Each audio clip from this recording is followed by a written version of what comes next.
Saudara-saudariku, Bapak dan Ibu sekalian, sahabat-sahabat yang tergabung dalam kajian musyawarah, semoga senantiasa dirahmati, disayang dan diampuni oleh Allah Subhanahu wa taala. Pertama saya mohon maaf, saya duduk sedikit lebih tinggi dari teman-teman sekalian dan insya Allah tidak mengurangi kemuliaan Anda di hadapan Allah, karena Allah tidak akan pernah melihat bagaimana posisi kita di atas atau di bawah, tapi lebih kepada keikhlasan kita dan memperbanyak untuk beramal soleh di hadapan Allah Subhanahu wa taala. Kemudian yang kedua, teman-teman sekalian, hari ini saya akan melanjutkan kembali apa yang telah kita kaji di pertemuan-pertemuan yang telah terdahulu, yaitu terkait dengan fikih salat.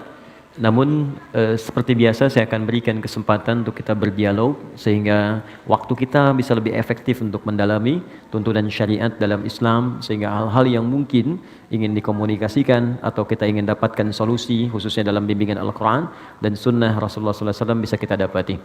Ya, kita akan coba masuk dulu pada kajian kita sehingga kurikulum kita bisa tersambung.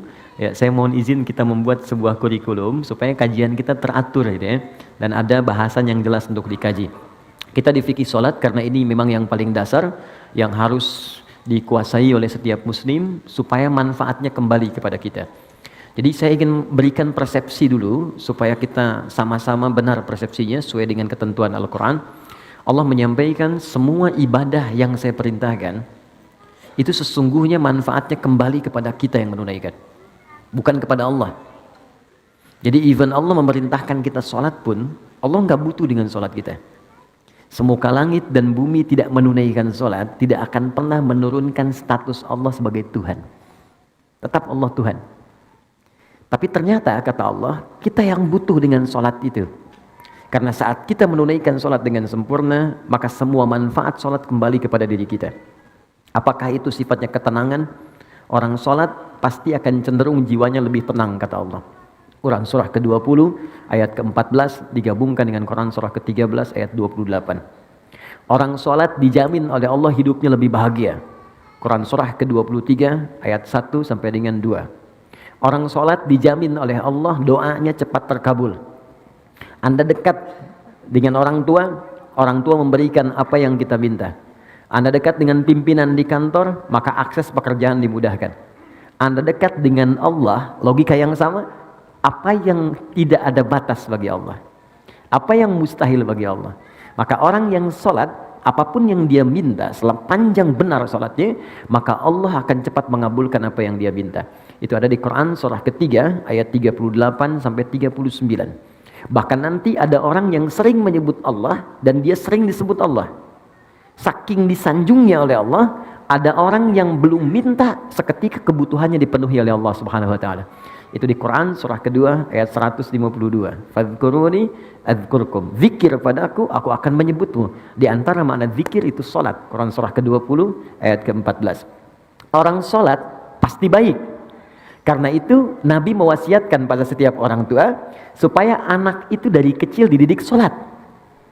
Nah, ini sering saya tekankan pada pendidikan sekarang nih.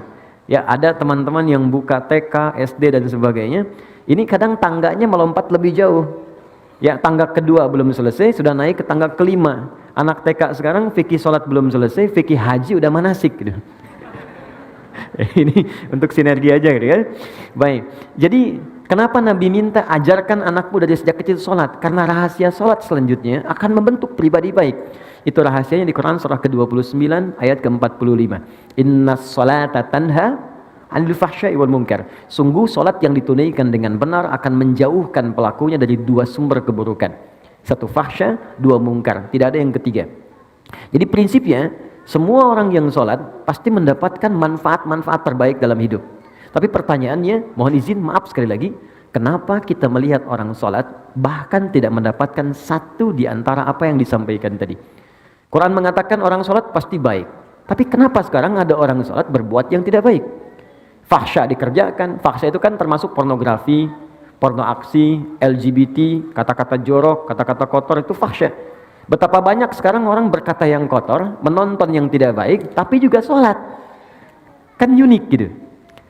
Mungkar itu jelas, semua yang diingkari hati. Sumbernya nafsu perut dan akal. Mencuri mungkar, membunuh mungkar, merampok mungkar, berselisih mungkar.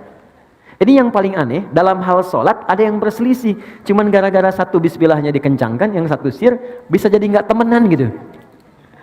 Cuman beda-beda, gara-gara beda majelis ilmu, bisa saling mencela. Padahal sama-sama sholat. Apa persoalannya? Maka kata Al-Quran, biasanya ada dua sumbernya. Satu, kebanyakan orang sholat kurang khusyuk atau bahkan tidak khusyuk dalam sholatnya. Itu di Quran surah kedua, ayat ke-45 sampai 46. Dan yang kedua, ini persoalan klasiknya, maaf, kata Al-Quran, boleh jadi orang sholat itu tidak paham, tidak mengerti apa yang ia kerjakan dan ia baca dalam sholatnya. Jadi ruku, tapi nggak ngerti yang dilakukan. Sujud, nggak paham yang dibacakan. Ya bagaimana kita bisa khusyuk kalau kita nggak menikmati apa yang kita lakukan? Anda bekerja, tapi tidak paham yang dikerjakan, kan nggak akan maksimal pekerjaan. Anda sholat, tapi tidak mengerti yang dibaca, bagaimana bisa merasakan kenikmatan? Ada orang dulu baru takbir, saking nikmatnya dalam takbirnya, itu sakit di kakinya nggak kerasa. Sahabat Ali bin Abi Thalib itu masya Allah pernah kakinya itu terkena duri. Ya, kalau bahasa Jepangnya kacugak, kena duri kecil gitu. Jadi setiap disentuh sakit, dipegang sakit sampai teman-temannya datang sahabat ingin mengambil sakit. Ya kata satu orang. Beliau mengatakan, udah saya tahu kapan ngambilnya katanya. Saya tahu kapan mengambilnya. Sekarang jangan diganggu. Begitu tiba waktu sholat, dikisahkan sholat zuhur, begitu beliau takbir, yang satu kawannya mengatakan ini saatnya. Begitu takbir, diambil durinya, nyaris tidak ada ekspresi apapun di wajahnya. Yang tadinya baru disentuh ya, sentuh sedikit udah terasa gitu. Wajah memerah. Itu sudah takbir, nggak ada ekspresi perubahan di wajahnya. Saking nikmatnya gitu. Ya, ada orang yang bahkan memprioritaskan sholat dibandingkan dengan tidurnya, saking merasakan kenikmatannya. Bahkan puncak paling tingginya, ada memang orang sholat untuk mensyukuri semua nikmat yang Allah berikan, bukan karena sholatnya, karena merasa sudah banyak pemberian Allah yang belum disyukuri. Nah karena itu teman-teman, bagaimana mendapatkan semua kenikmatan itu? Maka Allah jelaskan keterangannya di Al-Quran, Nabi berikan detailnya dalam penjelasan sunnah beliau. Nah kita sudah sampai pada pembahasan di pertemuan lalu ke sujud kan? Baik, ke sujud, sekarang kita akan masuk duduk di antara dua sujud. Saya akan terangkan pertama caranya, fikihnya, supaya benar cara kita menunaikan. Kedua bacaannya, dan yang ketiga hikmahnya. Apa esensi dari perbuatan itu, apa hikmah dari bacaan itu, dan bagaimana kita mengaktualisasikan dalam kehidupan kita. Ingat rumus dasarnya, setiap gerakan dan bacaan sholat itu ada maknanya. Nanti pertemuan berikutnya saya coba bawakan buku-buku untuk referensi. Saya bawakan yang asli insya Allah, bahasa Arab. Masih asli ya, saya tunjukin. Ini kitabnya yang ini, kitabnya yang ini, kitab yang ini. Jadi saya gabungkan jadi satu. Oke, saya coba selesaikan, saya sedang menulis tentang buku sholat, fikih sholat. Nanti kalau sudah selesai, insya Allah mudah-mudahan bisa dibagikan. Baik teman-teman, kita fokus. Sekarang kita akan bangkit dari sujud ke duduk di antara dua sujud. Baik, pelan-pelan. Setelah ini saya mungkin hanya 30 menit menerangkan ini. Setelah itu kita kembali ke diskusi. Apa yang Anda ingin diskusikan, kita silahkan nanti share dalam sisa kesempatan yang mungkin kita dapatkan. Baik, posisinya sujud. Ada yang bisa bantu saya? Baik, tapi di sini kayaknya agak kurang ini ya, kurang kuat ya. Oh silahkan, nanti ini tunjuk sana, terus tunjuk sampai ke belakang. Oke, silakan. Ayo Mas, bismillah. Di sana ada layar kan ya? Jadi kelihatan ya. Jadi walaupun tak nampak bisa kelihatan sini. Mohon izin bisa sujud Mas. Ya, mungkin akan lebih baik hadapnya ke arah sini aja. Tahan. Kalau sujud itu kan berarti dari i'tidal kan? Ya, saya mulai dari i'tidal, bangun dulu sebentar. Ya, sami Allahu liman hamidah. Oke, tahan sebentar sampai sini. Ini bisa tangannya diangkat menghadap ke sana, depan. Bisa sejajar dengan bahu di sini, ya. Di hadis Muslim nomor hadis 397, termasuk di Al-Bukhari nomor hadis 711. Kalau ditanya siapa yang meriwayatkan, namanya sahabat Abu Hurairah. Dapatnya dari mana? Namanya Khalad bin Rafi' Az-Zuraiqi, langsung dari Nabi sallallahu alaihi wasallam. Jadi kalau Anda mengangkat tangan, boleh sejajar dengan bahu, hadwa mankibaihi, atau sejajar dengan daun telinga, naik sedikit di sini. Ya, di sini. An-Nasai nomor hadis 1101. Kemudian dalam ruku kemudian i'tidal, sami Allahu liman hamidah. Ini tangan ada 3 pilihan. Pertama, boleh diangkat sejajar dengan bahu di sini. kedua sejajar dengan daun telinga, atau yang ketiga mursal, tangan tidak mengangkat sama sekali. Cukup kita bangkit, sami'allahu liman hamidah. Ini biasanya dipraktekkan yang ketiga di mazhab Maliki. Ya, dari Imam Malik. Sekarang penyebarannya di Afrika Utara dengan wilayah Mediterania. Jadi misalnya ada Libya, Tunisia, Maroko, Aljazair. Maroko itu combine dengan Syafi'i, nyebrang sedikit ke Itali, ke Spanyol, ke Prancis, daerah sana, itu Maliki. Jadi kalau bismillahnya nggak dibaca, kalau sholat tangannya langsung begini. Jadi begitu dia begini, misal Anda sedang umrah nih ya, di Ka'bah atau sedang haji, mudah-mudahan yang belum berangkat bisa segera insya Allah. Nah, tidak cukup dengan amin, nabung. Jadi kalau Anda sedang lihat orang begini depan Ka'bah, nah, jangan diajak ngobrol, itu sedang sholat. Nah, tiba-tiba dia ruku misalnya kan, atau yang tidak dia angkat tangan, itu Maliki. Baik, sami'allahu liman hamidah. Sekarang kemudian sujud. Perhatikan baik-baik. I'tidal, jangan langsung sujud. Kata Nabi, hatta ta'tadila qa'iman, sampai engkau tegak berdiri dengan sempurna. Jadi begitu ini turun, sami'allahu liman hamidah, rabbana walakal hamd. Ingat maknanya? Masih ingat hikmahnya? Orang yang rukunya benar kepada Allah. Ruku itu artinya taat, patuh. Di ruku itu filosofisnya bukan sekedar diminta formalitas ruku dan lurus semua, tidak. Tapi ini gambaran kepatuhan kepada Allah. Karena orang Romawi dulu, orang Persia ketika menghormat kepada rajanya, itu mereka ada yang ruku begini, ada yang sujud. Nah itu gambaran patuh sempurna. Jadi kalau diperintahkan, mungkin teman-teman lebih tahu lah film-film kolosal masa lalu kan, kalau prajurit diperintahkan kan ada kepatuhan, siap gitu kan, dan dia mengerjakan apapun termasuk mengorbankan nyawanya.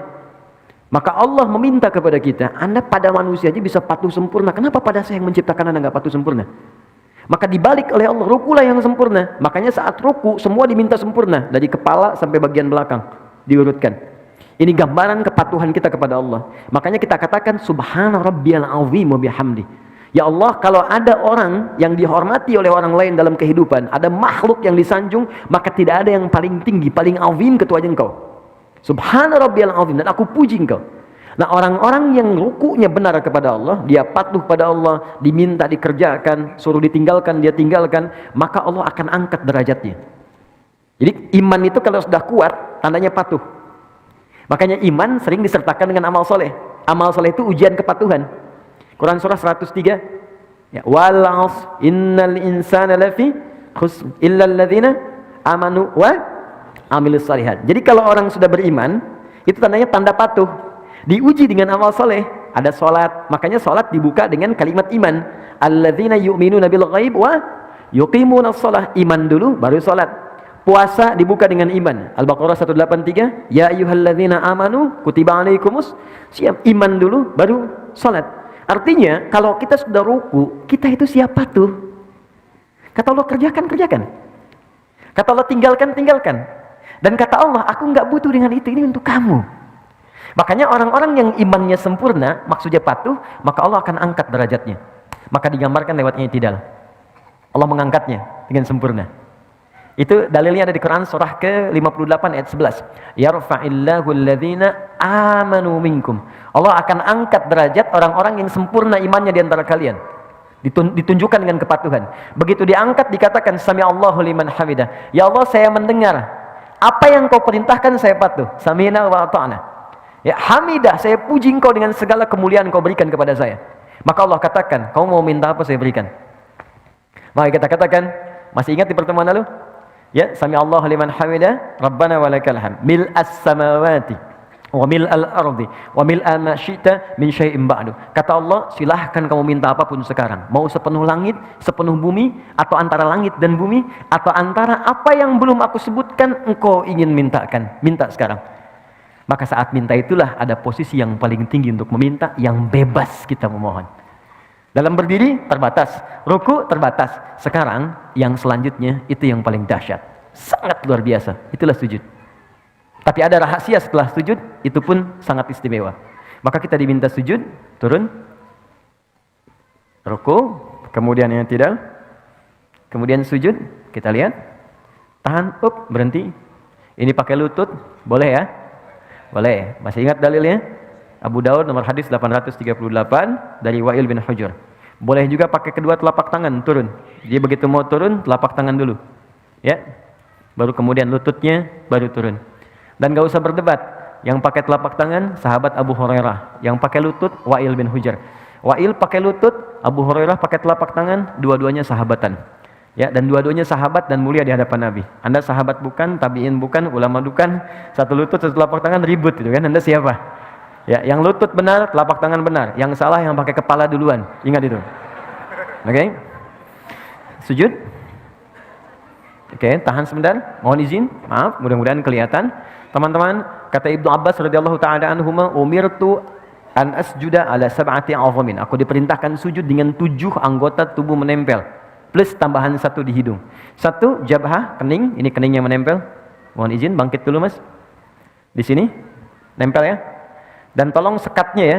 Rambut ini sudah bagus, ya sisirannya udah baik. Jadi nggak pakai peci pun nggak apa-apa. Ingat, peci ini bukan rukun sholat dan bukan syarat sholat. Ya, peci ini adalah penutup ketika rambut terlampau menutupi bagian kening sehingga menghambat kita sujud. Jadi kalau memang sudah nggak ada rambutnya, nggak apa-apa, nggak usah pakai peci pun, nggak ada masalah. Ya, atau kalau mau pakai peci pun nggak ada masalah, silakan. Ya, jadi dan yang paling penting itu nggak ada penghalang yang langsung menghalangi rasa sujud. Kecuali hal yang ringan. Kalau ringan itu seperti mukena untuk perempuan, ya. Atau misalnya kain tertentu seperti sejadah, boleh, sepanjang nggak terlampau empuk. Awas, ingat, saya ingatkan. Nabi melarang kita sujud di tempat sujud yang terlampau empuk seperti bantalan. Ada sejadah sekarang kelihatan mewah, tapi sebetulnya nggak bisa di tempat sujud. Oh, okay. What's happening, you know? Okay. Nah itu nggak bisa, dilarang oleh Nabi. Kenapa? Karena nanti akan menghambat menempelnya kening dengan sempurna. Nah nanti kata Nabi, idza sajadta famakin sujudak. Kalau engkau sujud, tempelkan dengan sempurna sehingga terasa ada penempelan antara kening dengan tempat sujud. Dan sekarang ketika diteliti secara ilmiah ada titik God spot di sini. Itu enak. Jadi kayak kita tuh kayak sujud itu kayak mengalir ke puncak ke dalam kepala kita, ke bagian yang tengah ini. Dan biasanya kalau awal-awal belum sempurna itu agak pusing dulu awalnya. Setelah itu nikmat. Ya, itu yang pertama jabah. Dan ini mohon izin jangan sampai berdoa dulu sebelum yang 7 ini sempurna. Jadi begitu kening sudah menempel, yang kedua telapak tangan, 2 telapak tangan, jadi hitung 3, 1, 2. Kemudian selanjutnya 2 lutut, 3 tambah 2, 5, lutut 2. Selanjutnya jemari di 2 telapak kaki, tambah 2, 7.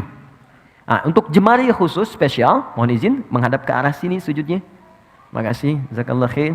Fokus baik-baik, lihat teman-teman, saya ingatkan lagi, sangat bagus, sangat bagus. Kakinya nutup, bukan terbuka begini. Oke, tutup seperti ini. Kemudian jemarinya dilipat begini. Ya, nanti manfaatnya banyak. Lalu ini dibuka sedikit, tidak nutup ke dalam begini. Nabi pernah mengingatkan dengan keras, jangan kau bersujud. Awas, hati-hati ya dengan ini menutup. Jadi hati-hati kata Nabi. Apa engkau mau bunuh diri? Ya, karena ketika Anda seperti ini, diafragmanya tertutup, napas menjadi sesak. Ini paling berbahaya, makanya dibuka. Ini saya tekankan karena ada sebagian mengatakan kalau perempuan itu ada yang mengatakan ditutup begini, itu tidak. Sama laki-laki dengan perempuan, sama saja. Kecuali dalam takbir di awal, perempuan tuh boleh rapat begini. Itu di Syafi'iyah. Karena dulu nggak ada hijab seperti sekarang. Ya jadi terbuka pendek, makanya saat bertakbir begini akan kebuka. Karena itu ditutup begini. Ya, seperti ini. Kemudian kata Nabi, usahakan ini ada rongga. Ya, kalau dalam bahasa Arab di hadisnya anak kambing kalau lewat dia bisa lewat. Tapi anak kambing itu ukuran bagi orang Arab kecil. Bagi kita mungkin anak kucing gitu kan, atau kucing. Jadi kalau sekarang Anda sudah diminta anak kambing lewat ukuran kita, orang sekarang mungkin nggak akan pernah lewat. Ya. Poinnya ada jeda. Sekarang bangun Mas, izin. Perhatikan baik-baik. Tarik nafas dulu. Oke, fokus. Dalam sujud, saya mau masuk ke bangkit dari sujud. Dalam sujud, ketika Anda kemudian ingin sujud, itu perintahnya langsung dibocorkan oleh Nabi rahasianya. Fokus, kata Nabi, kalau Anda minta, ingin cepat dikabulkan, dan banyak permintaan, lakukan dalam sujud. Ya, lakukan dalam sujud. Saya ulang, lakukan dalam sujud. Dan itu bahasa Nabi banyak diungkapkan kepada sahabat, termasuk Ibnu Abbas radhiyallahu ta'ala anhuma. Ya, idza sajadta fa'aksiru doa. Kalau engkau sujud, maka perbanyak doa dalam sujud. Dalam sujud ini ada doa yang standar. Yang standar yang saya ajarkan di pertemuan lalu, ya subhana rabbiyal a'la atau subhana rabbiyal a'la wa bihamdi atau subhanakallahumma bihamdika Allahumma ighfirli. Setelah itu baru pembuka. Setelah itu silakan minta yang seluas-luasnya. Ada yang di rumah tangga kebutuhan, minta. Dan nggak perlu dilafadzkan dalam hati kita. Ya Allah sayangi suami saya, ya Allah sayangi istri saya, ya Allah berkahi keluarga kami, ya Allah cerdaskan anak saya, ya Allah terima ya Allah kebutuhan, ya Allah orang tua saya sayangi, ya Allah jika mereka telah wafat lapangkan kuburnya, ya Allah jika anak saya mendahului saya sayangi ia, jadikan dia sebagai pangeran-pangeran surga, putih-putih surga. Karena sementara itu tertukar, ada yang ayahnya wafat duluan, ibunya duluan, ada anaknya dipanggil duluan. Nabi pernah berita gembira pada seorang ibu yang mengandung, tiba-tiba ketika melahirkan anaknya wafat. Ibu itu bersedih, lalu turun sebuah kalimat yang sangat indah. Dia sudah menjadi bidadari dan pangeran di surga. Kenapa engkau orang tuanya mesti bersedih? Dan kalau orang tuanya benar, beramal dengan sempurna, maka anak itu akan menghijab dia dari neraka. Itu tabungan yang sangat indah. Ada orang tua mendidik anak sampai dewasa dan belum sampai level itu. Anda dikasih hadiah duluan gitu. Di bahasa nabinya begitu, kamu saya kasih hadiah, kenapa kamu bersedih? Dan semua orang akan wafat sesuai dengan ajalnya. Imma sekarang atau besok. Kamu menangis pun tidak akan menghentikan ajal dia tiba. Tapi engkau berjuang, engkau mengandung, engkau berdoa, dan engkau menginginkan anakmu baik, aku kabulkan. Dan dia akan menghijab engkau sampai di akhirat. Cuman jangan sampai engkau berpisah dengan dia. Anakmu sudah fitrah baik, engkau berbuat maksiat. Makanya orang tua yang menjaga kesolehannya, walaupun misalnya nggak sempurna seperti orang lain, nggak hafal Quran. Banyak sahabat Nabi nggak hafal Quran, nggak rajin tahajud. Dia mengerjakan sholat fardu, dia mengerjakan sholat sunnah, mencoba lebih baik lagi, semampu dia lakukan. Kemudian dia wafat. Dan dia punya tabungan itu. Maka kata Nabi, anak itu akan menghijab dia dari neraka. Ya, Islam itu kadang dibacanya pakai dalil gitu, dan pakai jiwa. Kalau iman kita ikuti, maka akal akan mengikuti itu. Nah yang paling menarik minta dalam sujud. Jangan sia-siakan, makanya Nabi itu lama sujudnya. Banyak orang salah persepsi, mengira sujud terakhir yang paling lama. Yang hanya lama. Padahal setiap sujud itu lama. Cuman yang terakhir itu kenapa lebih lama? Karena Nabi itu rindu menuju sujud berikutnya. Menunggu sujud berikutnya itu lama, Bu. Ya, karena waktu sholat yang berikutnya itu harus ditunggu. Gini, Anda sedang mencintai seseorang, berpisah beberapa saat kan nunggunya lagi lama kan? Anak mau pergi nih, kita sangat mencintai anak kita. Dan dia baru kembali pekan depan, nunggunya lama kan? Makanya di bandaranya tungguin. Sampai pesawatnya naik, diliatin. Garudanya udah terbang, padahal naiknya pakai Emirates sebenarnya kan?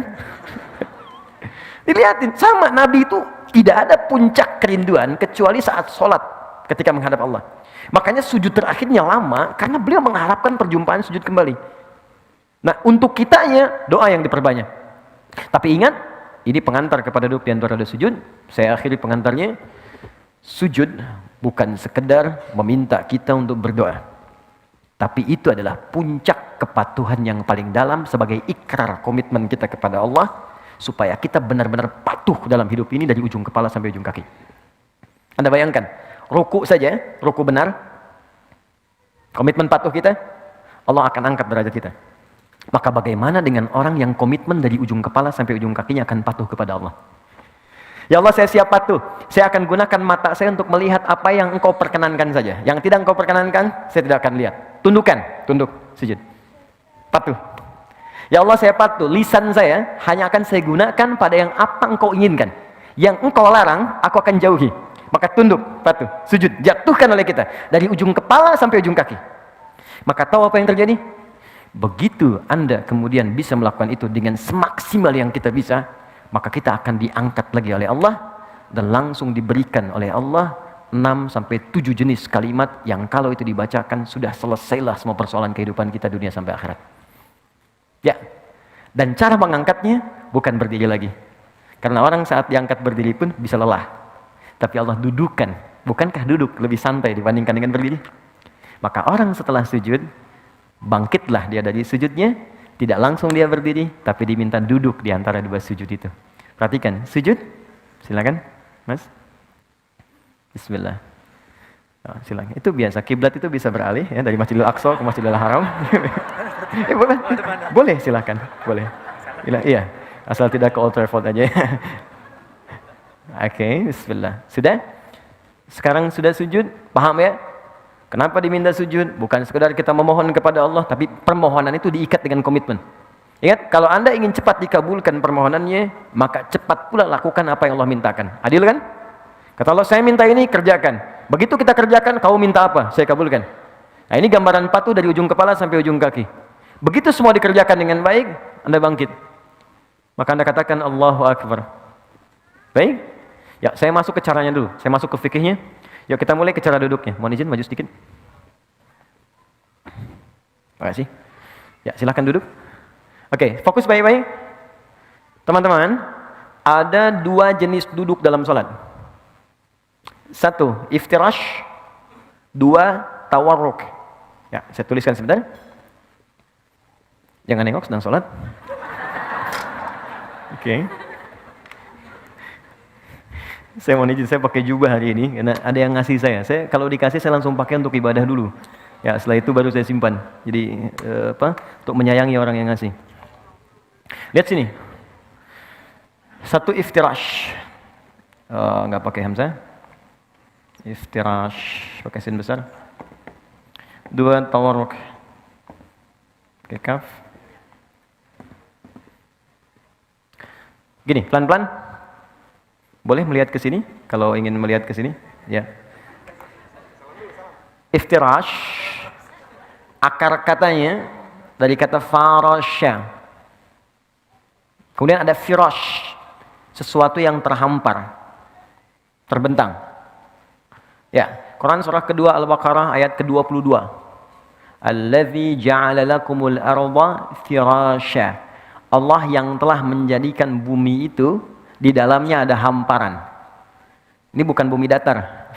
Ya, bukan bumi datar. Maksudnya di bumi itu kalau Anda keluar dari bumi, pengen tahu bentuk bumi, keluar dari bumi, lihat. Maka akan Anda lihat bentuknya. Tapi kalau Anda hidup di bumi, supaya saya mudahkan kehidupan, saya jadikan hamparan supaya Anda bisa pijak. Nah, firash itu hamparan. Kasur disebut firash karena terhampar. Kalau kasurnya bulat nggak bisa kita tidur di situ. Ya.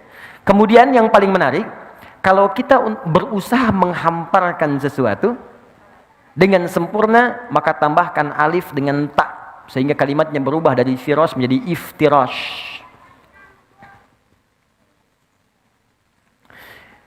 Duduk iftirash adalah duduk yang berusaha menghamparkan bagian ujung kaki sampai dengan ke lutut bagian depan. Sehingga ketika bangkit dari sujud, ya, hamparkan bagian lutut bagian depan sampai dengan ke ujung kaki. Dan duduk dengan sempurna, baik itu yang kaki sebelah kanan ataupun yang kirinya. Bagaimana cara duduknya? Kita lihat dulu. Saya ajarkan caranya dulu sebelum kebacaan. Izin. Bismillah. Lihat sini, teman-teman. Nah ini. Jadi ketika kakinya dihamparkan, dilipat ke belakang. Jelas? Kemudian yang kedua, mohon maaf, ini kaki bagian belakang yang jarinya dilipat. Ini bagus sekali. Nah, yang ketiga, ini yang paling penting. Ada bagian kaki kiri yang sebagiannya itu dihamparkan ke arah dalam untuk diduduki. Seperti firash, kasur, kan kita hamparkan untuk diduduki, ditiduri gitu kan. Ini seakan-akan tumpuan bagian belakang tubuh kita itu menduduki bagian kaki sehingga disebut dengan iftirash namanya. Jelas ya? Baik. Ini hamparkan kaki yang bagian dalam, seperti ini, bagus, angkat sedikit, maaf. Ini, seperti ini. Ini yang disebut firashnya.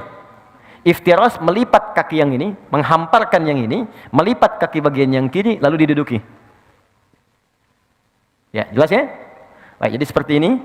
Ini sudah bagus sekali. Yang ini dilipat jarinya. Seperti ini. Awas hati-hati, ada sebagian beberapa kesalahan. Seperti ini. Misal, kiri, kemudian kanan begini, lalu begini. Ya, ini cara duduk yang tidak tepat. Ini kelihatan. Baik ya. Atau begini. Ya, kelihatan? Yang kiri dilipat yang kanan, ditumpu baru begini. Ini cara duduk yang tidak tepat. Ya, jadi yang tadi yang sempurna, tapi kalau sedang ada darurat, ada kendala di lutut yang kanan, jangan dipaksakan dilipat ya. Itu boleh. Kaidah fikihnya ad-daruratu tubihul mahdzurat. Yang darurat boleh melakukan yang dilarang. Misal, saya nggak bisa begini, bisanya ke depan. Dalam kaki ada masalah, boleh ke depan begini. Ya. Dan yang samping nggak usah negur, woi nggak sopan. Dia bilang batal salatnya tuh, ya dua-duanya batal. Oke. Kalau ngobrol.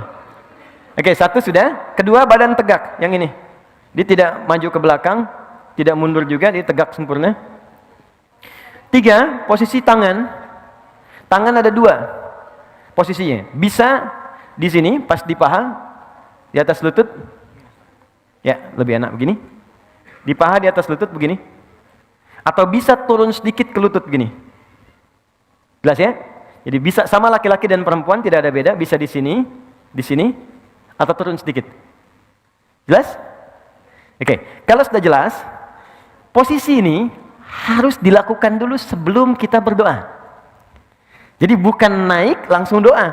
Bahkan ada yang belum duduk udah berdoa. Rabbighfirli warhamni, duduk aja belum gitu. Ya. Jadi Nabi mengajarkan duduk dulu dengan sempurna supaya darah mengalir dengan nyaman dulu, kitanya enak dulu. Jadi berdoa dalam keadaan enak. Seperti begini, teman-teman kalau doa bangun tidur apa? Hah? Kullu nafsin dha'iqatul maut. Alhamdulillahilladzi ahyana ba'da ma amatana wa ilaihin. Oke, tapi itu kan tahap ketiga. Mana tahap pertama keduanya? Kembalikan ke hadisnya di Ibnu Abbas. Hadisnya di Abu Daud dari Ibnu Abbas radhiyallahu taala anhuma, nomor hadis 1369. Ya, jadi kata Ibnu Abbas, kana Nabi sallallahu alaihi wasallam, ya adalah Nabi sallallahu alaihi wasallam idza staiqadha min naumihi, kalau bangun dari tidurnya itu enggak langsung doa. Ini bukan bangun berdoa, tidak. Fajalasa, maka duduk sebentar. Duduk dulu. Di sunnahnya begitu bangun duduk. Wa athara biyadihi, ya, wa masaha biyadihi min athara naumi. Wa masaha biyadihi min athari naumi. Kemudian menghapuskan, menghilangkan dengan bagian tangan yang diduga bersih. Makanya sebutnya yad. Ya, kalau ini diduga bersih pakai ini, kalau ini diduga bersih pakai ini, boleh. Karena nanti kalau diduga kotor, sunnahnya cuci dulu. Karena kita nggak tahu bagian mana yang menyentuh sesuatu yang kotor saat kita tertidur. Ada kotoran misalnya tersentuh dan sebagainya, ya. Maka hapuskan dulu bekas ngantuknya. Setelah ngantuknya hilang, baru berdoa. Jadi bukan berdoa saat ngantuk. Karena ada orang baru bangun duduk begitu sudah berdoa. Alhamdulillahilladzi ahyana ba'da. Ini berdoa dalam keadaan nggak sadar. Saya ingin tunjukkan betapa Islam itu meminta kita mengerjakan sesuatu dengan pemahaman yang utuh. Jadi bukan mengerjakan sesuatu tapi kita nggak sadar. Bahkan ada orang belum baca doa, baru duduk sudah nggak sadar. Ya bangun 2:30 pengen tahajud, baru duduk masih begini. Begitu bangun udah jam 5 gitu. Ya. Sadar. Jadi sempurna dulu, duduk sempurna seperti tadi. Itu sudah bagus sekali duduknya. Setelah itu baru kemudian baca doanya. Baik, oke. Sekarang kita bacakan doanya. Jadi ada 3 jenis doa. Oke, ada 3 jenis. Ini spesial nih, saking spesialnya cahaya mengkondisikan. Oke. Yang pertama, ada yang singkat. Rabbighfirli, Rabbighfirli. Diulang 2 kali. Oh, enggak pakai Rabbighfirli. Rabbighfirli. Singkat sekali. Ya, Rabbighfirli. Oke. Saya ulang ya. Anda boleh ikuti. Rabbighfirli. Rabbighfirli. Cukup sekali kita ucapkan Rabbighfirli, ulang sekali lagi. Jadi 2 kali disebutkan. Rabbighfirli, Rabbighfirli. Ini bagian pertama. Hadisnya sahih? Tahan. 2, ada yang sampai 3 lafaz. Rabbighfirli, warhamni, warzuqni. Sampai 3 lafaz. Ada yang sampai 4 sampai 5 lafaz. Rabbighfirli, warhamni, wajburni, warfa'ni, warzuqni. Ada yang 6 lafaz ditambahkan dengan wa'fu anni, atau ada yang afini. Maka rabbighfirli, warhamni, wajburni, warfa'ni, warzuqni, wa'afini. Jelas? Baik, ada yang memasukkan sampai 6 saja, sampai wa'afini, sampai 7. Yang wa'fu anni enggak dimasukkan. Baik ya? Enggak ada masalah. Karena ada beberapa referensi menyebutkan dengan tambahan wa'fu anni. Walaupun itu syarah sebetulnya. Syarah. Ya. Kalau kita cukupkan sampai wa'afini, boleh. Wa'fu anni ada dalil juga. Walaupun dalil sifatnya syarah. Tapi tidak harus langsung diperdebatkan juga. Toh tidak akan juga mengganggu sah tidaknya sholat seseorang. Balikan sini. Saya tuliskan. 1. Rabbighfirli. 2. Warhamni. 3. Wajburni. 4. warfa'ni. Kita masukkan saja. 5. Warzuqni. 6. Wa'afini. Yang tambahan wa'fu anni. Rabbighfirli warhamni wajburni warfa'ni warzuqni wahdini. Belum disebutkan. 1, 2, 3, 4, 5, 6, 7. Ini yang plus tadi saya sebutkan, saya kotaki. Jadi kalau Anda mau nggak bacakan ini, nggak ada masalah. Jelas ya? Sampai di sini. Kalau mau tambahkan dengan syarah tadi, silahkan. Karena ini semakna dengan yang ini, tapi ini lebih dalam. Oke, sekarang pelan-pelan. Fokus ini. Lihat baik-baik. Rabbighfirli, ya Allah, ampuni aku. Baik. Saya mau tanya pada teman-teman. Siapa yang ingin dicintai Allah? Alhamdulillah. Boleh angkat tangan? Oke, tahan. Allah itu kalau sudah mencintai seorang hamba, maka yang pertama diberikan bukan dunia. Ingat itu. Jadi jangan Anda persepsikan kalau status sosial di dunia kita meningkat, itu tandanya cinta Allah datang. Belum tentu. Kedudukan meningkat, harta bertambah, jangan dipersepsikan Allah sedang menyayangi kita. Kalau saat yang bersamaan, ciri ini tidak kita dapati. Ternyata ketika Allah mencintai seorang hamba, maka yang pertama Allah berikan adalah ampunan dari semua dosa yang pernah ia kerjakan. Itu ada di Quran surah ketiga ayat 31. Paling kiri sebelah atas di mushaf. Qul in kuntum tuhibbunallaha fattabi'uni yuhibbukumullahu wa yaghfir lakum dzunubakum. Katakan Muhammad pada umatmu semua, jika kalian serius mencintai Allah, maka buktikan cintamu dengan mengikuti semua tuntunan Rasul. Ikuti. Kata Nabi jadi baik, baik. Kata Nabi sholat, sholat. Kata Nabi berhijab, berhijab. Kata Nabi tinggalkan ini, tinggalkan. Nah, yang paling menarik, yuhibbukumullah, Allah akan cintai kalian. Ketika cinta Allah itu diberikan, ini yang paling indah. Wa yaghfir lakum dzunubakum, maka yang pertama diberikan adalah ampunan dari semua dosa. Jadi di Al-Qur'an itu ada redaksi begini, ada dzunub, ada dzambun. Dzambun itu satu kali dosa. Sekali dosa. Itu ditemukan misal di Quran surah ke-Ghafir, surah ke-40 ayat 3. Ghafiri dzambi wa qabilit taubi. Ghafiri dzambi, aku turunkan sifat ghafir dzambi untuk mengampuni orang yang berbuat satu kali dosa. Jadi kalau Anda misal ya berbuat salah sekali nih, mata salah lihat nih. Salah lihat. Ya, ada gambar yang tidak layak dilihat, salah. Yang paling aneh lisannya istighfar. Astagfirullah, salah nih. Lisan istighfar tapi mata ngelihat tuh kan. Baik, salah itu. Ketika sekali berbuat salah, kata Allah, saya nggak akan biarkan hambaku pulang kepadaku dalam keadaan kotor dengan dosa. Engkau lahir bersih, kenapa pulang kotor? Maaf ya, jangankan Allah gitu. Ibu punya anak, teman-teman punya anak, pulang ke rumah dengan kaki kotor, kan kita nggak mau kan? Nah kotor, cuci dulu kan, baru masuk rumah. Anda pengen ke surga, badannya kotor, ya Allah yang punya nggak akan mau. Kamu kotor, bersihin dulu. Makanya kata Allah, satu titik kotoran pun melekat pada dirimu, aku ingin kau bersihkan dulu. Aku turunkan sifatku namanya ghafir. Engkau minta ampun padaku, aku ampuni dosamu walau sedikit.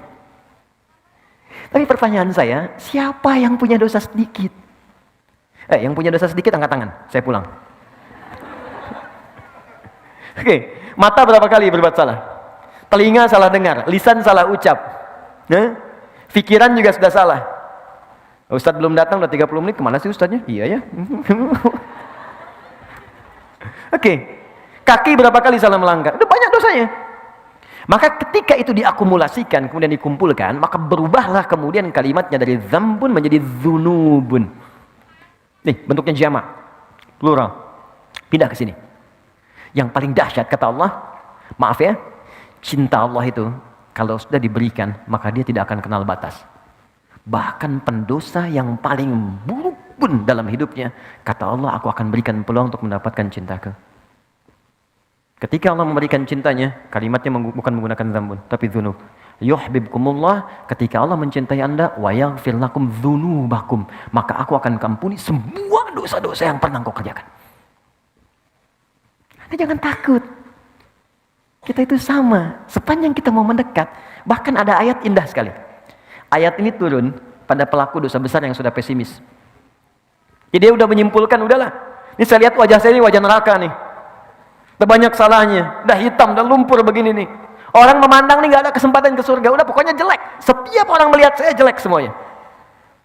Dia pernah berzina, dia mabuk, dia kriminal luar biasa. Tapi tahukah Anda? Tiba-tiba pada orang ini turun satu ayat yang sangat indah, yang membuat orang itu jatuh tertunduk dan tobat di hadapan Allah. Ayat indah. Quran surah 39 ayat 53.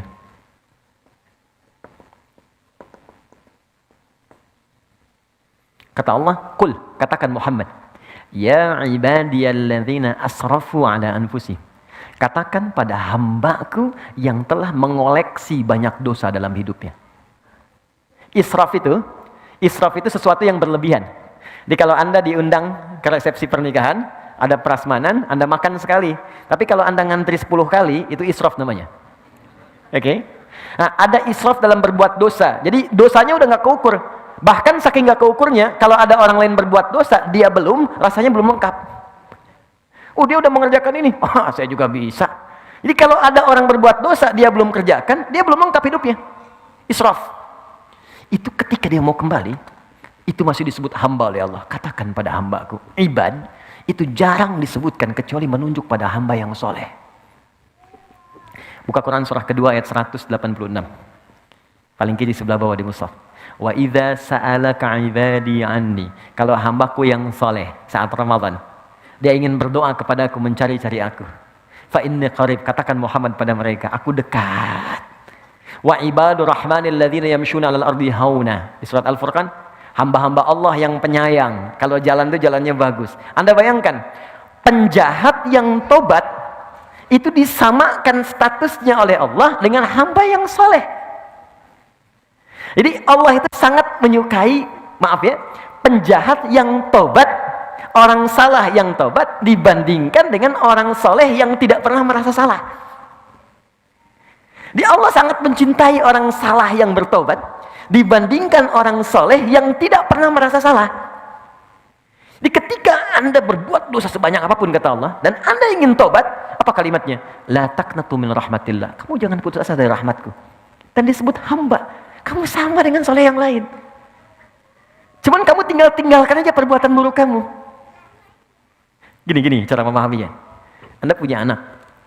Anak itu sudah berbuat buruk yang sangat luar biasa. Keluarga sudah nggak enak. Di mana-mana disebutkan pokoknya nggak bagus. Udah mencela, udah merusak nama baik keluarga dan sebagainya. Tiba-tiba anak itu mau pulang. Anda terima nggak? Terima. Oke. Ketika dilihat disambut dengan senyuman? Belum tentu. Ngapain kamu kesini? Oh, kamu bukan anak saya lagi. Oh, lantas anak siapa? Oke. Itu hamba. Tapi Allah tidak.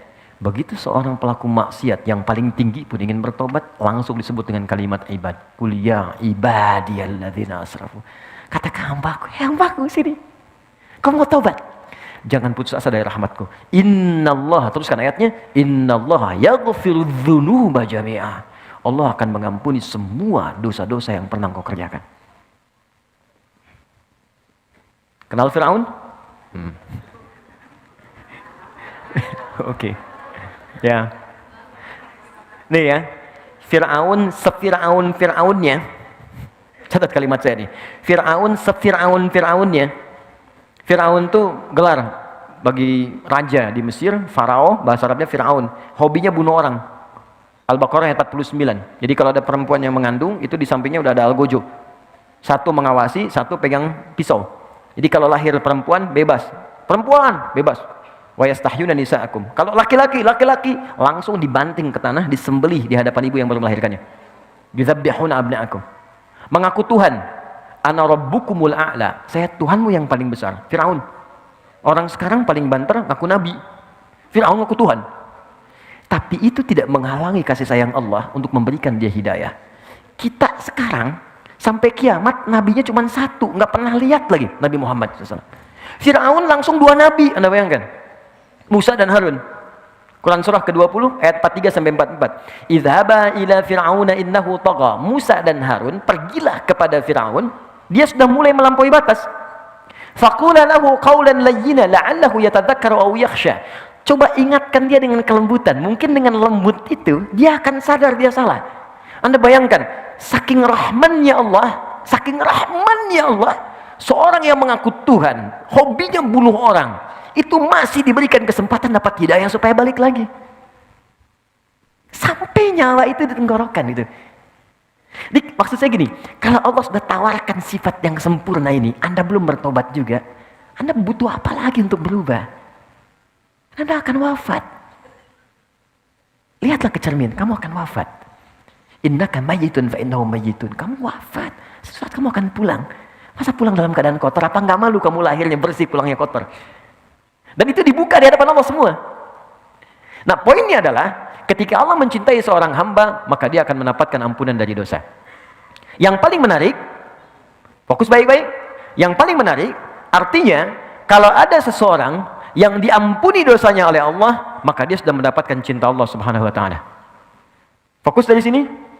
1. Kata ini, Rabbighfirli adalah kalimat permintaan kepada Allah untuk memohon supaya dosa-dosa kita diampuni oleh Allah Subhanahu wa taala. Kalimat pengampunannya wa yaghfir lakum dzunubakum. Ketika kita memohon untuk diampuni, robah kalimat ini ke bentuk permintaan. Ighfir, Rabbighfirli. Ya Allah, ampuni dosaku. Ketika Anda meminta, persamaan terbaliknya, ketika Anda meminta diampuni dosa, saat bersamaan, bukankah Anda meminta dicintai oleh Allah? Karena orang yang diampuni dosa, persamaan terbaliknya akan mendapatkan cinta Allah. Jelas? Oke, sekarang kenapa kalimat ini boleh disebutkan tanpa menyebutkan kalimat yang lainnya? Rabbighfirli. Jadi teman-teman kalau sedang buru-buru, misal, maaf ya, sedang jamak qashar atau sedang di perjalanan, itu ketika duduk di antara 2 sujud, Anda tidak harus menyempurnakan semuanya. Boleh cuman baca ini 2 kali diulang. Rabbighfirli. Tapi dibacanya pakai hati, bukan cuma di lisan. Maksudnya dikeluarkan di lisan, dikuatkan oleh hati. Rabbighfirli. Ketika Anda bacakan itu, perhatikan cara bacanya, fokus baik-baik. Karena ini kalimat yang sangat menentukan. Kalau Anda benar bacanya, maka Anda akan mendapatkan cinta Allah. Ini poinnya. Nah, apa gambaran bagi orang yang dicintai oleh Allah? Orang yang sudah dicintai oleh Allah, maka apapun yang ia inginkan dalam hidupnya, Allah akan kabulkan. Sepanjang itu ia butuhkan. Bahkan ada orang yang belum pernah minta, Allah langsung berikan. Anda cinta pada anak Anda minta sesuatu bukan Anda belikan. Kalau Anda mampu. Anda dicintai Allah. Apa yang mustahil bagi Allah untuk diberikan pada kita? Ya, jadi kalau kita benar-benar minta ampun yang serius, itu cinta ini akan turun. Dan cinta itu persamaannya pemberian. Pasti orang yang mencintai objek tertentu pasti akan memberikan apa yang ia inginkan. Pemberian. Anda cinta istri Anda atau suami Anda, maka Anda akan persembahkan yang terbaik. Masak yang paling enak, berikan hadiah yang paling bagus, anak-anak disayang dengan baik, gitu kan? Allah mencintai kita, maka apapun yang kita minta pasti diberi. Selama itu kita butuhkan. Makanya ada di antara orang soleh yang dalam hidupnya selalu mengucapkan kalimat ini, istighfar, supaya mendapatkan cinta Allah. Ada tukang roti di zamannya Imam Ahmad bin Hanbal, sekitar tahun 164 sampai 170 Hijrah. Ya, itu kebiasaannya setiap menanak adonan, bikin adonan, dia istighfar. Astagfirullah. Berhenti istighfar lagi, mau jalan istighfar lagi. Tiba-tiba, ini kisah menarik. Imam Ahmad datang ke Mesir. Perjalanannya cukup melelahkan, saking lelahnya singgah di satu masjid. Begitu singgah di masjid itu, ketahuan sama DKM, marbotnya lagi. Ya, begitu sedang tiduran kata marbotnya, ukhruj. Jangan tiduran di dalam, keluar. Imam Ahmad itu sangat populer, sangat dikenal ulama, cuman kan zaman dulu nggak ada seperti sekarang. Ya, foto, gitu kan? Orang ketemu ulama, ustadz dulu minta doa, sekarang kan minta foto. Oke. Ada yang pasang status macam-macam. Jadi dulu tuh zaman dulu nggak ada foto, nggak ada handphone. Makanya tahu Imam Ahmad terdengar namanya, tapi nggak pernah lihat orangnya. Dan ini Marbot nggak kenal, itu Imam Ahmad. Keluar aja katanya, ukhruj. Imam Ahmad pun nggak bilang, saya Imam Ahmad, tidak. Beliau tahu fikihnya, ini boleh istirahat dalam masjid di wilayah tertentu, disuruh keluar. Kata Imam Ahmad, saya sedikit aja keluar, barwah katanya, barwah itu lebih kasar. Maka duduk di luar, di pelatarannya. Orang itu datang lagi, rawah. Itu paling kasar. Jadi kalau ukhruj masih sopan keluar. Barwah kasar. Rawah itu keluar dengan rohnya sekalian. Di Anda keluar, rohnya pun jangan di sini, pergi. Jadi kalau Anda nanti sedang umrah atau haji, ibu sedang sholat dekat Ka'bah, ada petugas bilang, "Bu, ukhruj, ibu, ukhruj," ya. Nah, dia diminta keluar, jangan bertahan. Barwah lebih kasar. Rawah. Itu kasar banget. Ya, rawah, bukan rawah, saya Aminah. Itu diusir namanya, ya. Pergi sama rohnya sekalian. Maka pergi beliau, begitu jalan lewati tempat tukang roti tadi, makhbaz. Si tukang roti lihat, dipanggil, "Syekh, sini kayaknya capek. Istirahat di sini." Beliau istirahat. Saat duduk itulah istirahat, tukang roti itu meneruskan kami pekerjaannya. Dia bilang, astagfirullah, gilin, astagfirullah. Imam Ahmad lihat. Imam Ahmad itu tahu betul. Istighfar itu mendatangkan cinta Allah. Cuman ingin menguji si tukang roti itu. Kata beliau, "Ya Sayyid, Tuhan, aku lihat engkau setiap pegang adonan, astagfirullah. Bikin adonan, astagfirullah. Apa manfaatnya?" Kata tukang roti itu, "Wallahi, dengan kalimat ini, tidak pernah aku meminta permintaan kepada Allah kecuali semuanya dikabulkan." Wallahi, kata tukang roti. Bayangkan, seorang tukang roti, bukan ustaz, bukan kiai. Dia mengatakan, setiap saya mengucapkan kalimat ini, saya meminta sesuatu kepada Allah, tidak pernah saya memohon kecuali dikabulkan. Cuman sampai sekarang satu aja yang belum terkabul katanya. Apa itu kata Imam Ahmad? Wallahi, saya berdoa kepada Allah, "Ya Allah, sebelum saya wafat atau dia wafat, tolong pertemukan saya langsung dengan Imam Ahmad bin Hambal. Imma saya wafat lebih dulu atau beliau wafat lebih dulu. Tolong sebelum kami wafat pertemukan kami." Kata Imam Ahmad, "Allahu Akbar, karena istighfar kamu ini saya datang ke sini. Karena istighfar kamu ini saya tiba-tiba pengen ke sini.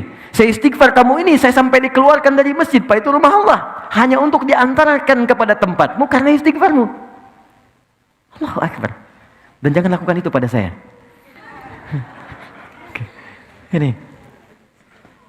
Tapi kalimat ini itu bukan kalimat yang sekedar diucapkan di lisan, bukan.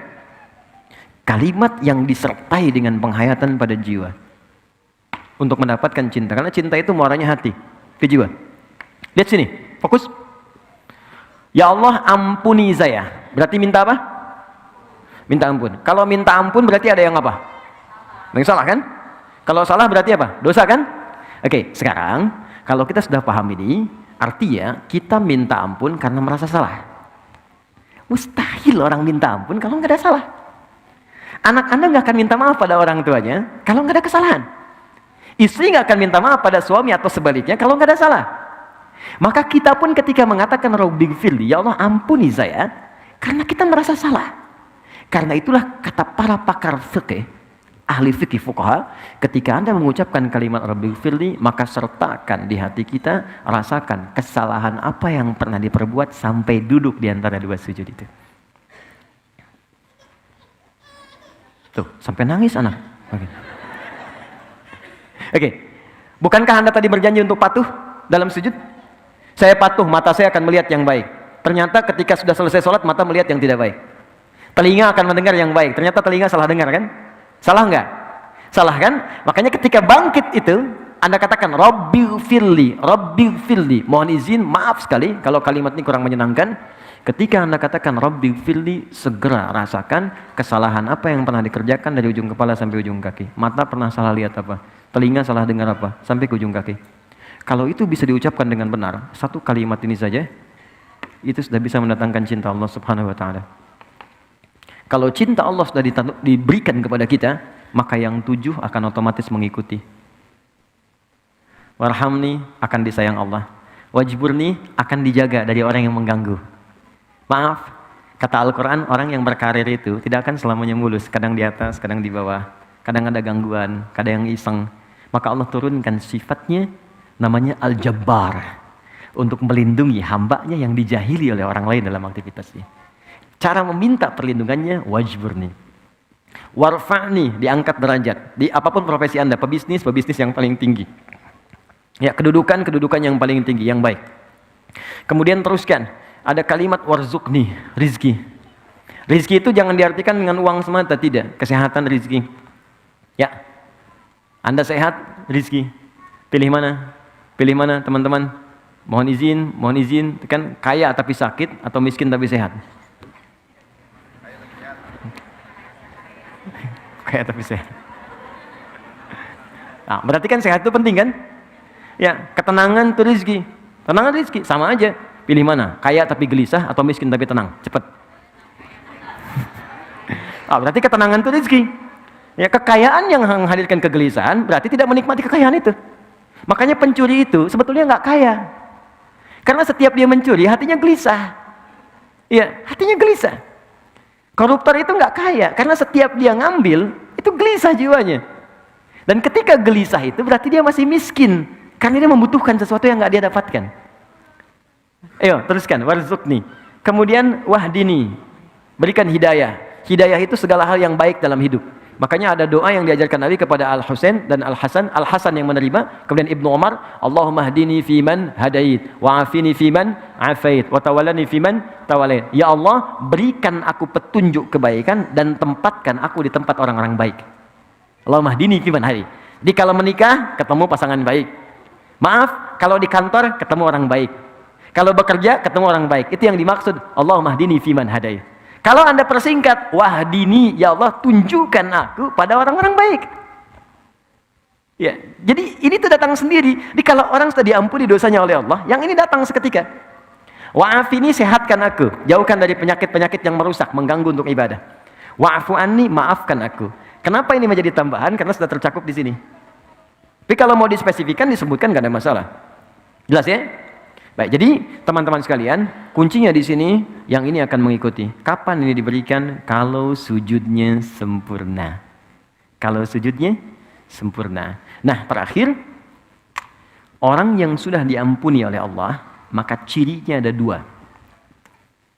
Pertama, dia akan merasa tidak suka dengan perbuatan buruk yang pernah menimpa atau terjadi kepadanya sebelum dia bertobat.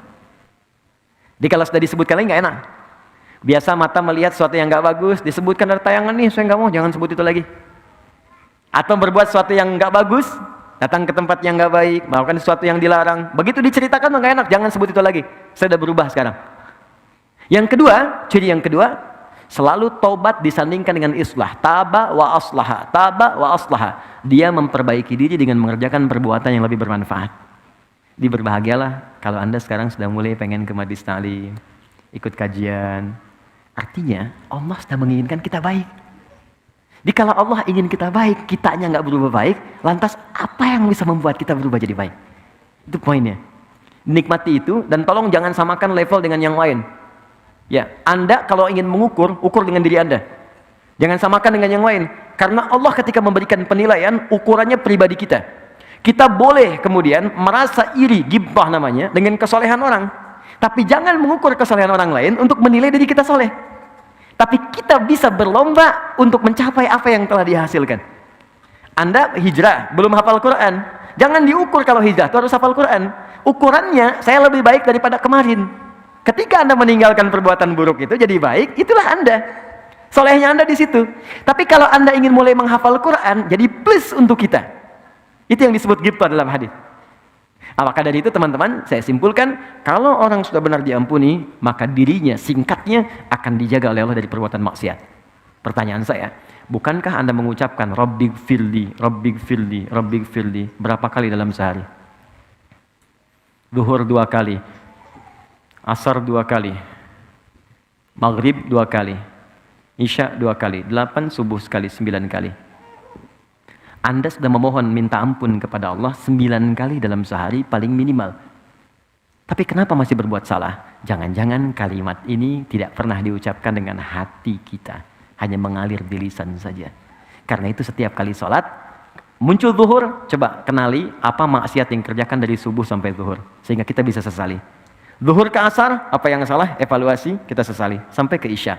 Kalau sampai isya benar kita istighfarnya, maka tidurnya tenang. Boleh jadi malam itu adalah malam terakhir kita terbaring di muka bumi untuk berpindah kepada alam lain dengan ketenangan yang lebih daripada sebelumnya. Dengan bawaan ampunan Allah Subhanahu wa taala. Itulah duduk di antara dua sujud. Pertanyaannya, setelah duduk di antara dua sujud, apa yang dikerjakan?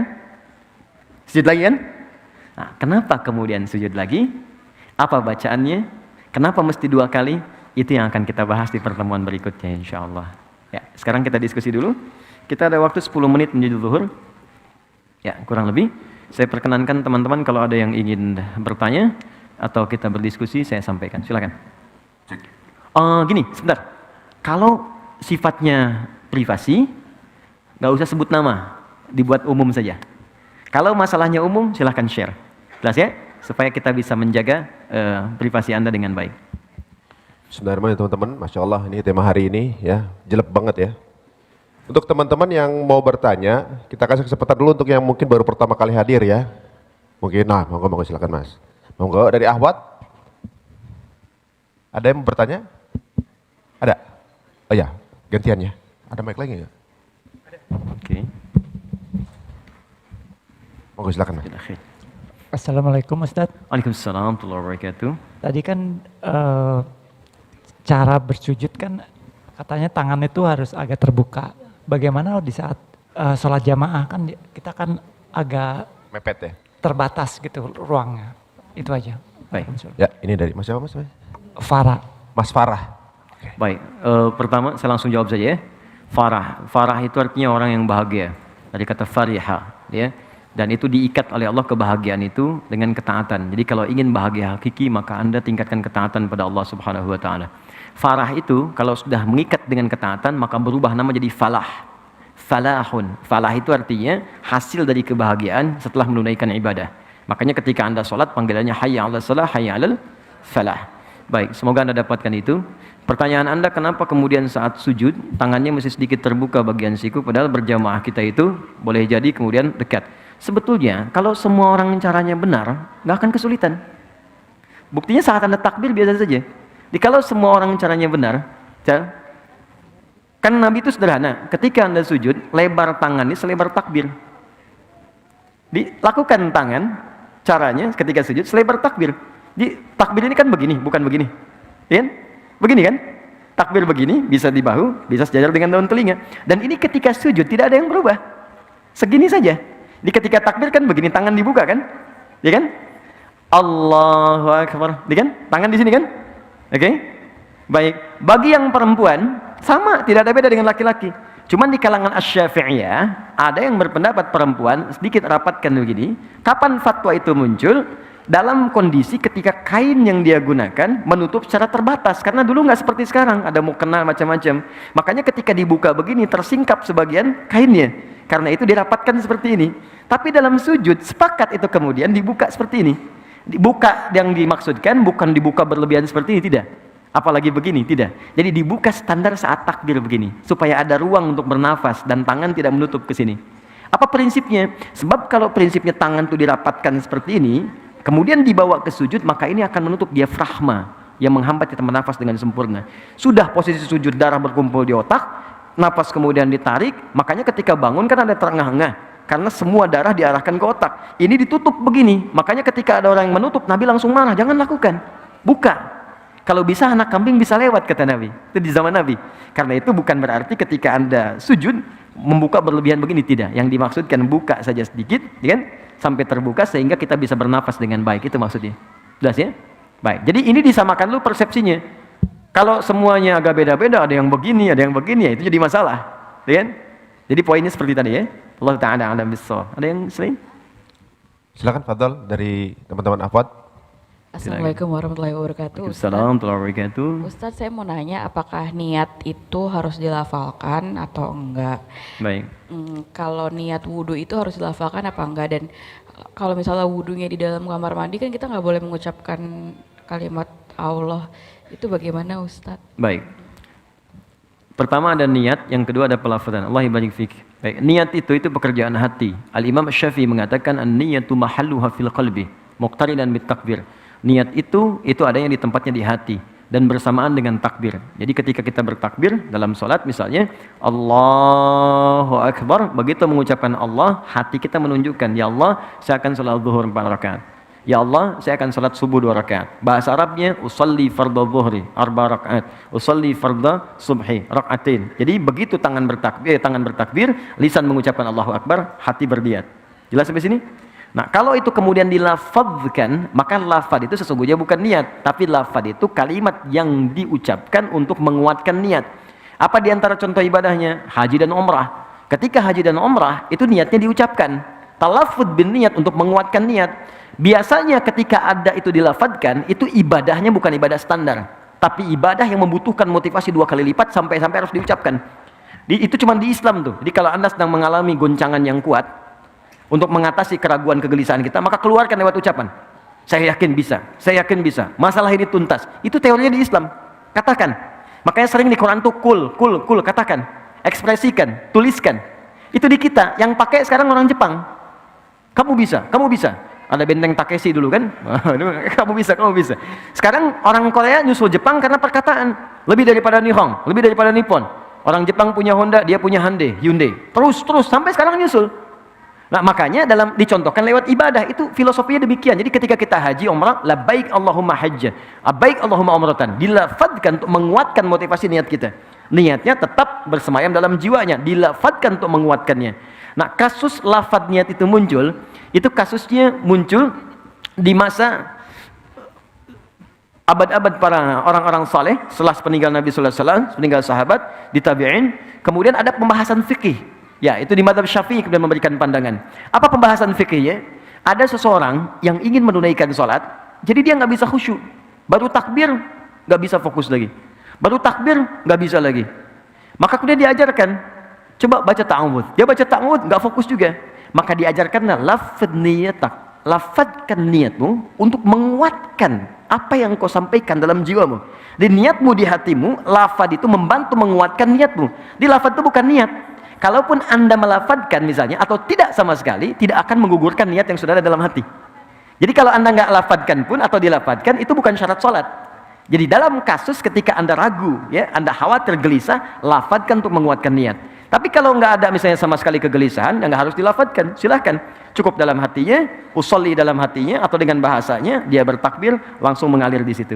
Jadi ini pembahasan untuk meniatkan melafadzkan niat itu cukup di dalam hatinya, kecuali ada kegelisahan atau kekhawatiran baru dia lafadzkan. Yang kedua tentang doa. Doa itu dibagi 2. Ada yang dijaharkan, ada yang disirkan. Dijaharkan banyak doanya. Contoh Quran surah ke-40 ayat 60. Wa qala rabbukum ud'uni astajib lakum. Kata Allah, berdoa aku jawab. Bagaimana cara berdoanya? Ungkapkan, katakan. Quran surah 17 ayat 110. Qulidullah, sebut ya Allah. Awid'ur Rahman atau Ar-Rahman. Ayyamma tad'u falahul asmaul husna. Atau Anda punya kebutuhan tertentu, sebut nama Allah yang khusus. Misal, ya Allah lapangkan rezeki saya. Sebut ya Allah ya Razzaq. Mohon lapangkan rezeki saya. Anda pengen dimudahkan ilmu, ya Allah yang Alim. Ajarkan anak saya pengetahuan. Nah, silahkan Anda ucapkan, boleh. Tapi ada kondisi tertentu yang doa itu cukup disampaikan di hati saja. Tidak perlu dilafadzkan. Contoh, saat Anda misalnya berwudu di tempat yang khusus.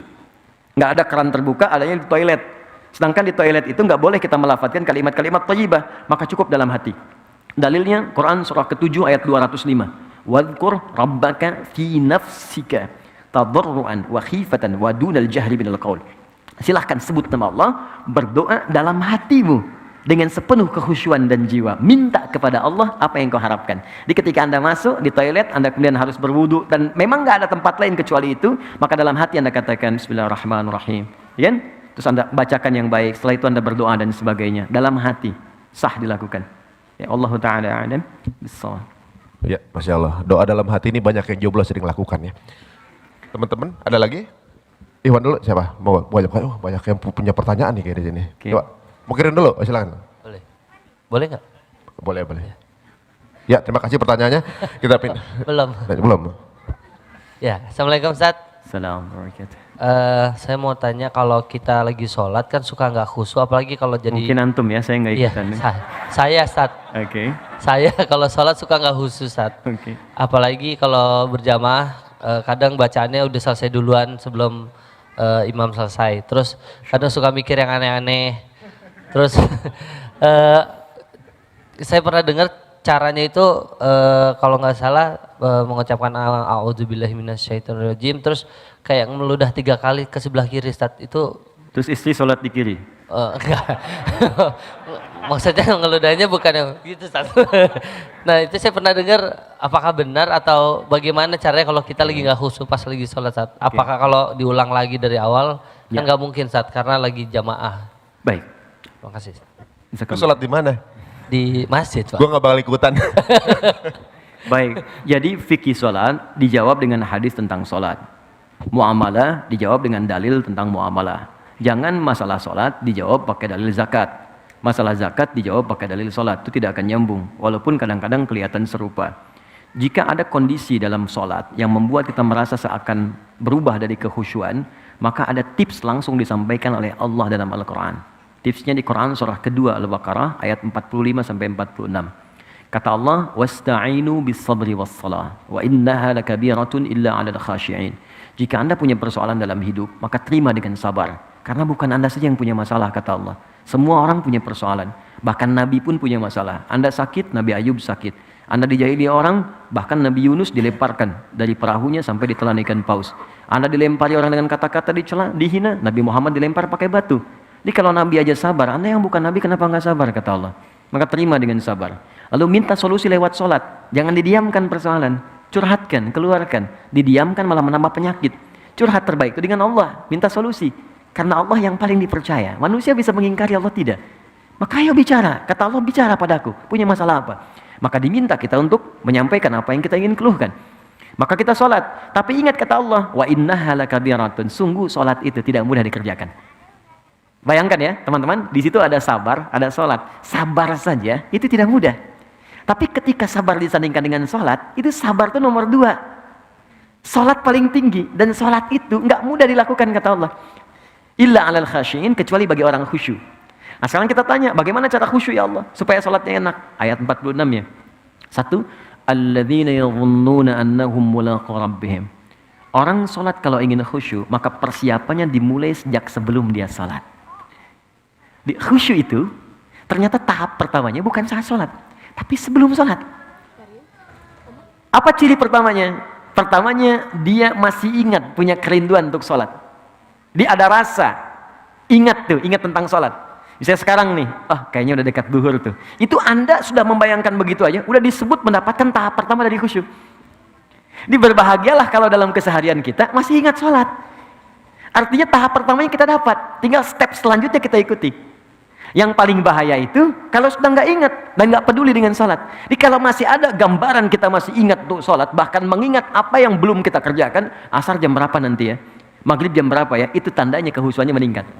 Step keduanya, kata Allah, dia menyiapkan pertemuan denganku. Yadhunnuna annahum mulaqu rabbihim. Dia menduga dengan kuat, bersiap akan berjumpa denganku. Oke, Mas Harun misalnya, saya ingin tanyakan begini. Saya panggil Harun boleh ya? Oke. Temannya Musa. Jadi Maryam, namanya Maryam, tapi disebut ukhta Harun, saudaranya Harun, ya kan, di dalam Al-Quran. Kenapa? Karena Harun itu partner pada kebaikan. Musa itu orang baik, maka Harun disebut partner orang baik. Jadi di dalam bahasa Arab itu, kalau Anda ingin menyebut orang yang ingin dekat dengan orang baik, disebut Harun namanya. Ya, nggak pakai Harun, tidak, Harun. Ya, Harun. Jadi kalau ada orang Arab bilang gini, "Hey Harun," misalnya kan, atau "Ya ukhta Harun," itu artinya, kamu tuh kayaknya baik deh gitu. Kamu orang baik. Maka ketika saya panggil Mas Harun ya, maksud saya mudah-mudahan Anda jadi orang baik gitu kan. Nggak cukup dengan amin, cari dulu orang baik. Oke, jadi gini. Saya ingin kembalikan. Anda misalnya ingin menghadap kepada pimpinan. Oke. Diundang oleh Pak Gubernur, Pak Anies ngundang Anda misalnya ke balai kota. Pakai pakaian begini atau ganti? Gini aja, karena Anda melihat itu baik. Kalau Anda merubahnya dengan kaos, itu mustahil. Anda akan cari yang paling baik yang bisa Anda katakan ini layak untuk dipakai. Anda menghadap orang saja, Anda diundang dalam resepsi, Anda cari yang paling bagus. Sekarang Allah mengundang Anda 5 kali dalam sehari. Dan memberikan bahkan apa yang tidak Anda mintakan. Saya mohon maaf ya, mohon maaf. Orang yang mengundang Anda belum tentu menyelesaikan masalah Anda. Ini Allah sebelum mengundang kita, udah menanya, meminta pada kita, kamu punya masalah apa? Ayo mintakan padaku. Engkau butuh, aku berikan. Kau sakit, aku sembuhkan. Kau ingin rezeki, aku penuhi. Anda bayangkan, dan tidak ada yang mengundang itu 5 kali dalam sehari. Allah undang kita. Makanya Allah balik nanya, kamu diundang manusia, penampilan kamu begitu bagus, kenapa diundang saya pakaian begini? Makanya turunlah Quran surah ke-7 ayat 31. Kata Allah, lihat kalimatnya, ya bani Adam, khudhu zinatakum 'inda kulli masjid. Hei anak cucu Adam, kalau ada panggilan dari masjid, cepat kenakan pakaian terbaikmu. Jadi ternyata penampilan itu step kedua untuk menghadirkan kekhusyuan. Beda antara Anda sholat pakai kaos misalnya, ya. Apalagi olahraga pakai jersey, sholatnya pakai kaos itu juga. Ya, depan Liverpool, belakangnya MU misalnya kan, ya bingung. Ya, malaikat juga bingung ini sebenarnya mana gitu. Ya. Oke, jadi Anda olahraga, silakan olahraga, menghadap kepada Allah, cari pakaian yang paling bagus. Dan bahasa Qurannya zina. Zina itu yang paling indah, yang kamu rasa itu yang terbaik. Bukan mahal. Yang paling indah, yang kamu rasa itu yang paling bagus, yang paling baik. Kenakan itu. Dan rasanya akan lain. Begitu Anda kenakan pakaian yang paling enak, paling bagus, kenakan parfum untuk laki-laki. Begitu Anda lakukan seperti itu step yang kedua. Yang ketiga, ini poin yang paling dahsyat. Perhatian kalimatnya. Wa annahum ilaihi raji'un. Dan rasakan, kenapa engkau kenakan pakaian bagus itu, yang paling halal, menghadap Allah, karena mungkin itu sholat terakhir kamu yang kamu lakukan ketika kamu akan berpulang kepada Allah. Jadi kalau Anda ingin khusyuk sebelum sholat, rasakan mungkin itu sholat terakhir sebelum kita pulang kepada Allah. Karena itu imam mengatakan shollu sholatan muwadda. Artinya sholatlah teman-teman seperti halnya ini sholat terakhir yang kita kerjakan dalam hidup. Baik, saya mau tanya siapa yang tidak akan wafat, boleh angkat tangan? Oke, jadi semua wafat. Siapa yang tahu kapan wafatnya? Tidak ada yang tahu. Mungkin hari ini terjadi? Mungkin. Kenapa ringan sekali lisannya mengatakan itu? Yang paling indah, ketika kita sujud, disitulah maut menjemput. Itu yang paling indah. Maka kata Allah, kita nggak tahu kapan kita wafat, maka bayangkan saat sholat, mungkin itu sholat terakhir yang kita lakukan sebelum kita wafat. Dan biasanya, maaf ya, orang-orang soleh itu sebelum meninggal, itu suka dikasih petunjuk oleh Allah. Kullu nafsin dha'iqatul maut. Setiap orang wafat akan merasakan maut. Tapi tidak setiap yang merasakan maut punya persiapan untuk menghadapi maut. Saya bagi yang terakhir kisahnya. Saya kedatangan tamunya, namanya Pak Maliki. Beliau punya istri sangat soleha, Masya Allah. Dan saya sangat menyayangi keluarga ini. Tinggal di daerah, sekarang jadi petani. Tadinya guru, Bu. Punya anak di kampus. Anaknya memutuskan untuk berhenti kuliah. Untuk berbakti pada ibunya. Ibunya kena diabetes. Dan sudah berpengaruh pada organ. Jadi mata udah nggak bisa melihat jelas. Telinga sudah tidak bisa mendengar dengan baik. Dan gigi sudah mulai copot ya. Satu. Anaknya merasa kalau saya kuliah, ini biayanya akan ketarik ke kuliah. Maka anaknya memutuskan berhenti untuk berkhidmat kepada ibunya. Dan agar fokus biaya untuk pengobatan ibunya. Dan hanya berpikir, ini ibu sudah melahirkan saya, mengandung saya, maka ini saatnya saya berbakti kepada orang tua. Ini keluarga sangat soleh. Tapi Ibu Maliki ini kisah nyata, dan saya pernah bertemu keluarga ini. Dan baru beberapa pekan lalu, suami ini datang ke Bekasi dan menginap ikut kajian. Dan Masya Allah, ibu ini tidak pernah mendengar kajian sampai ke telinga beliau, kecuali pasti ingin minta diantar oleh suaminya datang. Ini ahli majelis taklim. Walaupun dalam keadaan sulit akan minta digendong. Pak tolong antarkan, Pak tolong antarkan. Antar pakai motor dan sebagainya. Tapi apa yang terjadi? Senin saya ditelepon, saya masih ingat dulu saya pulang dari Tripoli, ditelepon sore-sore. Tiba-tiba sembuh. Sembuh teman-teman. Jadi Masya Allah, dan dalam sembuhnya beliau datang ke kamarnya, ini kisah nyata. Dia beliau dibuka lemarinya, terus cari pakaian paling bagus. Dipakai oleh beliau dandan gitu. Udah gitu masuk ke ruangan tengah, dipanggil anak-anaknya dengan suaminya.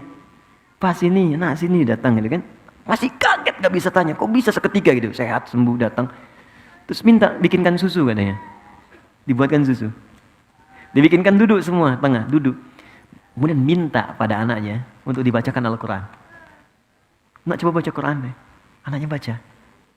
Allahu Akbar, saat baca, semua masih heran, masih menikmati bacaan. Tiba-tiba, tangan yang menggenggam anak dan suami itu menjadi kaku. Ternyata saat dibacakan Quran itu, beliau sudah pulang menghadap kepada Allah Subhanahu wa Ta'ala. Wafat dengan dibuatkan minuman air susu oleh anak yang pernah disusuinya. Dan wafat diantarkan dengan bacaan Al-Quran pada anak yang pernah dididiknya. Dan wafat dalam keadaan mengenakan pakaian terbaiknya yang paling halal yang ia miliki untuk menghadap Allah Subhanahu wa Ta'ala. Karena itu Allah katakan, kamu kenakan pakaian paling bagus ketika berjumpa denganku. Karena itu mungkin saat terakhir engkau hidup di dunia menjadi hamba dariku. Maka dari itu saya ingin katakan, kalau ingin khusyuk, ingat-ingatlah satu saat kita pulang. Yang terakhir kata Al-Quran, berusaha memahami apa yang kita bacakan dalam sholat. Supaya pikiran kita tidak liar. Itu ada di Quran surah ke-29 ayat ke-45. Utslu ma uhya ilaika minal kitab wa aqimis sholat. Sebelum sholat, kata Allah, bacakan dulu. Bacaan-bacaan sholat, pelajari sampai paham. Setelah paham, kerjakan. Mulut berbicara Allahu Akbar, pikiran menerjemahkan Allah Maha Besar, hati meresapi Allah, aku berikrar engkau yang Maha Besar. Kenapa aku merasa sombong pada orang lain? Aku merasa tinggi dibanding orang lain. Aku merasa hebat dibanding yang lain. Maka Anda rendahkan diri Anda di situ. Kalau pikiran kita otomatis menerjemahkan, maka dia tidak akan liar. Tidak akan terjadi lisan Allahu Akbar, pikiran mencari kunci, pikiran membalas WA dan sebagainya. Mustahil. Karena semua terfokus untuk menghadirkan keagungan Allah Subhanahu wa Ta'ala. Saya kira itu yang terbaik yang bisa saya sampaikan. Teman-teman, kita sudah tiba waktunya sholat untuk waktu zuhur. Saya kira pertanyaan beberapa yang masuk nanti saya coba kumpulkan. Saya coba mungkin buat satu hal yang khusus dalam bentuk video-video khusus. Mungkin saya tandai ini dari musyawarah. Jadi nanti saya kirimkan via teman-teman, Mas Dimas atau Mas Ari. Nanti bisa di forward ke teman-teman yang mungkin ada pertanyaan-pertanyaan tertentu. Secara umum, mungkin nanti bisa di share di grupnya musyawarah.